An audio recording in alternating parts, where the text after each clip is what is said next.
Hello दोस्तों, नमस्कार। आशा करता हूँ आप सभी अच्छे होंगे और आज की इस वीडियो में हम पढ़ने वाले हैं पाषाण युग यानी कि स्टोन एज से जुड़े 25 अति महत्वपूर्ण प्रश्नों को। तो आइए बिना किसी देरी के शुरू करते हैं। पहला क्वेश्चन है, प्रागैतिहासिक अनुत्पादक स्थल मेहरगढ़ कहाँ स्थित है? तो मेहरगढ़ है दोस्तों बोलन नदी के किनारे। अगला प्रश्न, किस स्थान पर प्रथम भारतीय पुरा पाषाणकालीन कलाकृति की खोज हुई थी?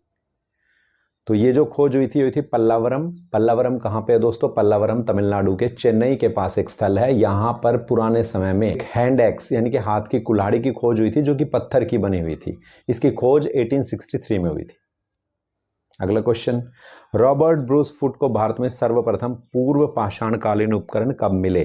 तो रॉबर्ट ब्रूस फुट वही व्यक्ति है जिसने दोस्तों 1863 में पल्लावरम में वो हैंड एक्स की खोज की थी। इस हिसाब से इसमें जो है ऑप्शन बी आपका करेक्ट आंसर है।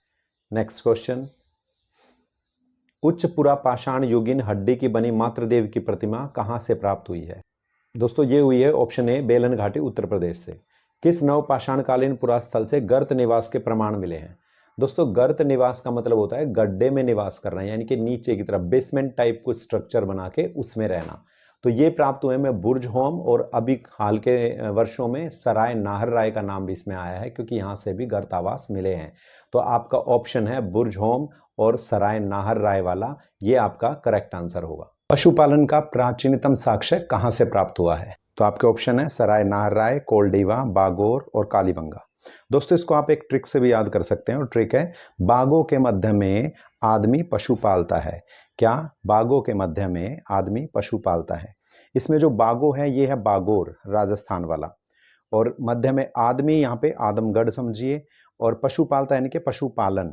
तो इससे आप याद रख सकेंगे कि जो पशुपालन है प्राचीनतम साक्ष्य में कहाँ कहाँ से मिल रहे हैं, वो मिल रहे हैं बागोर से। बागोर राजस्थान में है, और आदमगढ़ से। आदमगढ़ एमपी की साइट है एक। अगला क्वेश्चन, एक ही कब्र से 3 मानव कंकाल कहाँ से मिले हैं?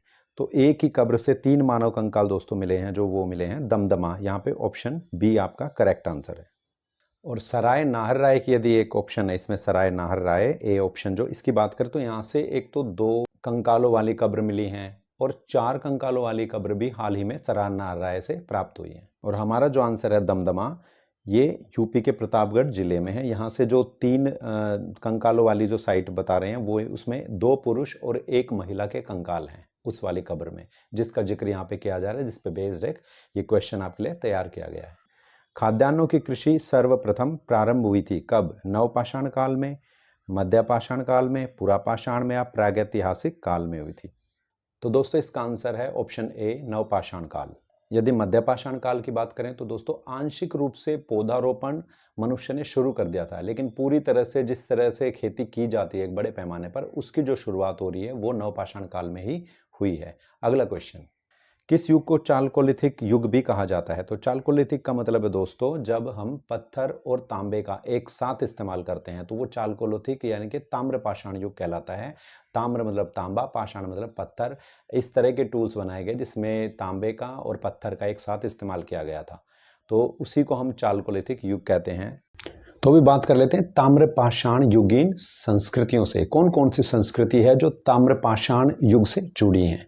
तो दोस्तों इसमें सबसे पहले आती हैं महाराष्ट्र की जारवे और सावलदा संस्कृति। इन्हें हम ताम्र पाषाण युगीन संस्कृतियां मानते हैं। साथ ही साथ इसमें है मध्य प्रदेश के पश्चिमी भाग की मालवा संस्कृति, और मध्य प्रदेश के ही उज्जैन वाले क्षेत्र की कायथा संस्कृति, और साथ ही साथ इसमें शामिल है राजस्थान की अहाड़ या अहार संस्कृति। नेक्स्ट क्वेश्चन, राख का टीला किस नवपाषाण स्थल से प्राप्त हुआ है? तो राख का टीला दोस्तों कर्नाटका के संगनकल्लू से प्राप्त हुआ है। संगनकल्लू वही जगह है जिसको चरवाहे इस्तेमाल किया करते थे। अगला क्वेश्चन, ताम्रपाषाण काल में महाराष्ट्र के लोग मृतकों को घर के नीचे किस तरह दफनाते थे? तो दोस्तों वो करते थे उत्तर की तरफ सिर और पैर करते थे दक्षिण की तरफ। तो आपका ऑप्शन जो है उत्तर से दक्षिण वो ठीक आंसर है। कौन सा अन्न मनुष्य द्वारा सबसे पहले प्रयोग हुआ? तो दोस्तों सबसे पहले जो अन्न प्रयोग हुआ था जिसकी खेती की वो था जो जिसको कि यव भी बोलते थे। लगभग 8000 ईसा पूर्व के भूमध्य सागर और ईरान के बीच के स्थलों पर जौ के अवशेष मिले हैं। जौ के बाद जिस चीज की खेती की गई थी वो थे गेहूं, और फिर उसके बाद आता है चावल। किस राज्य के मेकाला बेंच स्थल से नवपाषाण काल से मेगालिथिक काल के पेट्रोग्लाइफस के साक्ष्य मिले हैं? तमिलनाडु, कर्नाटका, आंध्र प्रदेश, केरल। तो मेगालिथिक की जब भी बात आए दोस्तों, मेगालिथ, मेगालिथ मतलब मेगा मतलब बड़ा, लिथ मतलब पत्थर, जब बड़े बड़े पत्थरों का सामान, साजो सामान, टूल्स इस तरह का इस्तेमाल आपको मिले तो वो आपको याद रखना है दक्षिण भारत में इस तरह की चीजें थी। तो यहाँ पर जो ऑप्शन है आंध्र प्रदेश, ऑप्शन सी एकदम से करेक्ट आंसर है। पेट्रोग्लाइफस का मतलब होता है पाषाण उत्कीर्णन, यानी कि स्टोन पे कार्विंग्स करना कुछ। अगला क्वेश्चन, कौन सा विदेशी यात्री ईरानी राजवैद्य था? तो हेरोडोटस तो फादर ऑफ हिस्ट्री बोला जाता है। डायमेकस जो थे तो डायमेकस को कहा जाता है कि वो सीरियन दूत थे और वो बिंदुसार के दरबार में आए थे। और डायनोसियस जो थे वो बिंदुसार के समय पर भी आए और अशोक के समय भी आए, और ये थे इजिप्ट से आए हुए एक दूत, यानी कि एम्बेसडर थे इजिप्ट के, मिस्र के। तो एक ऑप्शन बचता है टेसियस। टेसियस, बिल्कुल टेसियस ही आपका राइट आंसर है। ये एक ईरानी राजवैद्य थे। किसे आधुनिक मानव का पूर्वज मानते हैं? तो ऑस्ट्रेलोपिथेकस, होमोसेपियंस, रामापिथेकस, होमो इरेक्ट्स।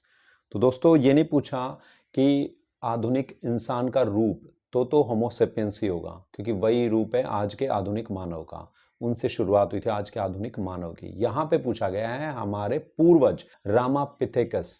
अगर आप रामापिथेकस की बात करें ऑप्शन सी, तो ये तो थे जब इंसान वानर रूप में था, यानी कि बंदर के रूप में था। इसके बाद जब वो इंसानी रूप में पहली बार आते हैं तो ऑस्ट्रेलोपिथेकस नाम से वो इंसानी रूप में आते हैं। फिर वहां से धीरे धीरे जब वो दो पैरों पर चलना सीख जाते हैं, रीढ़ सीधी हो जाती है, मूवमेंट करने लग जाते हैं दो पैरों पर, तो उन्हें बोला गया होमो इरेक्ट्स। इरेक्ट मतलब होता है सीधे तन के खड़ा होना। तो जब वो सीधे तन के सीधा चलने लग गया मनुष्य, तो वो बोला गया होमो इरेक्ट्स। और इसके बाद जब वाणी आ जाती है, बोलना शुरू किया, चाहे जो भी भाषा मनुष्य ने पहले बोली होगी, जिस तरह से इशारे किए होंगे या जिस तरह की ध्वनियाँ या वाणी उसकी चली होगी, उस समय पर जब उसने टीम वर्क करना शुरू किया तब बना वो निएंडरथल्स।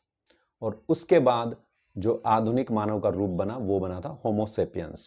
बोगसकोई अभिलेख में किसका वर्णन नहीं है? तो बोगसकोई अभिलेख में दोस्तों न सात्य, वरुण, इंद्र इन सब का वर्णन है, लेकिन वहां पर अग्नि का वर्णन नहीं है।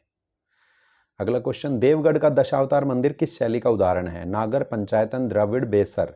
तो दोस्तों समझ लेना, जो नागर मंदिर होते हैं वो उत्तर भारत में ज्यादा पॉपुलर हैं, नागर शैली से बने मंदिर। इसमें क्या होता है, नीचे से ऊपर तक मंदिर की जो चौड़ाई है उसमें कोई खास अंतर नहीं होता, साथ में गुंबद भी होता है। इसके बाद आती है पंचायतन शैली। पंचायतन शैली में जो एक मुख्य मंदिर होता है वो अलग अलग प्रकार के छोटे या बड़े मंदिरों से घिरा होता है। फिर है द्रविड़ मंदिर। द्रविड़ यानी कि दक्षिण भारत में ये मंदिर आपको ज्यादा देखने को मिलेंगे। नीचे से ऊपर जाते हुए चौड़ाई बिल्कुल कम होती चली जाएगी और गुंबद बिल्कुल भी नहीं होगा। ये होते हैं द्रविड़।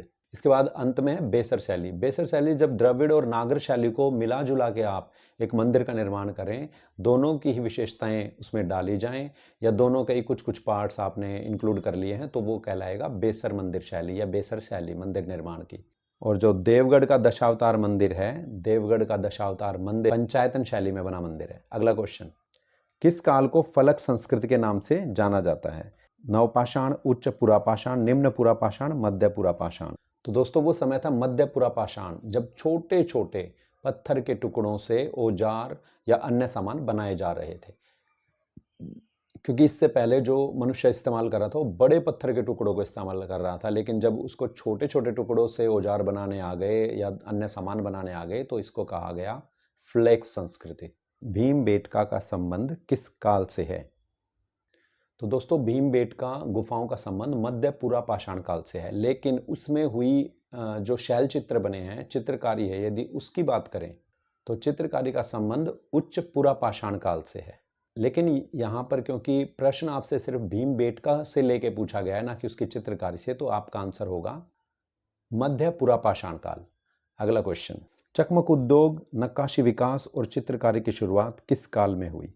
तो अभी तो हमने किया नंबर 21, उसमें था ना चित्रकारी, तो उच्च पुरापाषाण काल। इसका आंसर आपका होगा बी, उच्च पुरापाषाण काल। चकमक उद्योग क्या होता है? पत्थर के औजारों को या किसी भी प्रकार का जो आप पत्थर का आपने निर्माण किया है किसी भी वस्तु को बनाने के लिए, तो उसको चमकाना, उस पर पॉलिश करना, तो ये था पत्थर से पत्थर रगड़ के किया जाता था, चकमक। अगला क्वेश्चन 23, आदमगढ़ का संबंध किससे है? हमने शुरू में किया था बागोर और आदमगढ़। आदमगढ़ एमपी, बागोर राजस्थान। यहाँ पर शुरुआती पशुपालन के साक्ष्य हमें प्राप्त होते हैं। तो आदमगढ़ का संबंध जो होगा वो होगा पशुपालन से। तो ऑप्शन बी करेक्ट है, शुरुआती पशुपालन। नंबर 24, भारतीय पुरातत्व के जन्मदाता कौन थे? जो फादर ऑफ इंडियन आर्कोलॉजी हैं उनका नाम है अलेक्जेंडर कनिंघम। मनुष्य ने सबसे पहले किस जानवर को पालतू बनाया? तो मनुष्य ने सबसे पहले पालतू बनाया था कुत्ते को। तो दोस्तों ये थे आज के 25 प्रश्न। आशा करता हूँ आपको बड़े अच्छे लगे होंगे। वीडियो देखने के लिए धन्यवाद। Thank you so much. जय हिंद, जय भारत। और प्लीज़ मैंने टच किया